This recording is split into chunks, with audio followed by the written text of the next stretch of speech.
In our last episode, we learned of the history of this fantastic house, the home of Edward, the father of the railways Pease, and the central role, really, that it has in the history of the Stockton and Darlington Railway. Edward was a Quaker, and as such he had a really profound admiration for nature. So particularly after the death of his wife in 1833, he devoted himself to his splendid garden. Doesn't look much now, it's just a car park unfortunately, but in his day it stretched right the way down to the River Skerne, Darlington's main river. He had an ornamental area at the top for his formal garden parties, and then he had fruit trees and orchards and fruit cages. He had a little pagoda, he had a sundial, and he had a bridge over the River Skerne down there, and it was regarded as one of the finest gardens in Darlington.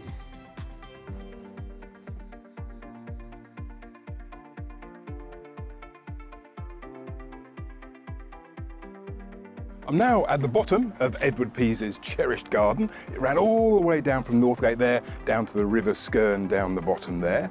And Darlington Towns Fund has just acquired this bit of rather scratty land behind me, which is going to be turned into an urban community garden in the short term, with a view to becoming part of the much wider regeneration of Northgate in the longer term.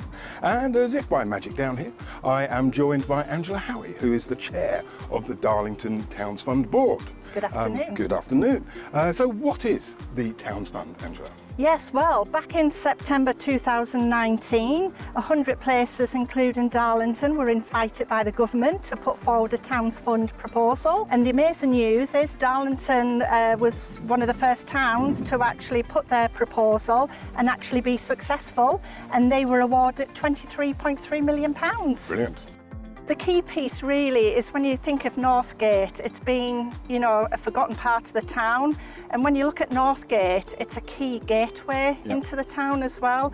So the fund is so important to, revitalise and regenerate the area. And just this little corner here, which is, we'll say it's a little overgrown, because it is, that is therefore going to become regenerated as a community garden, and will be a completely different feel to this corner of Darlington. And that's the exciting part. When you look at some of the amazing houses, we've got the river just behind, and we've got amazing, buildings. So when you look at our heritage around Northgate, it's going to be a key part, and seeing this back with the residents is going to be so fundamental and so important.